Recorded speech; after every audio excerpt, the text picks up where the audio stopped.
ദേവാദിദേവന്റെ തിരുസന്നിധിയിൽ അവർ കാഴ്ചകൾ വച്ചു വണങ്ങി.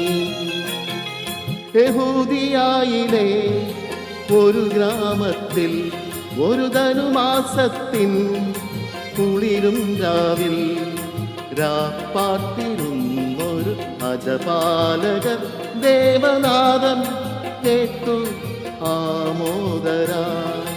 വർണ്ണരാജികൾ വിടരും വാനിൽ, വെള്ളിമേഘങ്ങൾ ഒഴുകും രാവിൽ.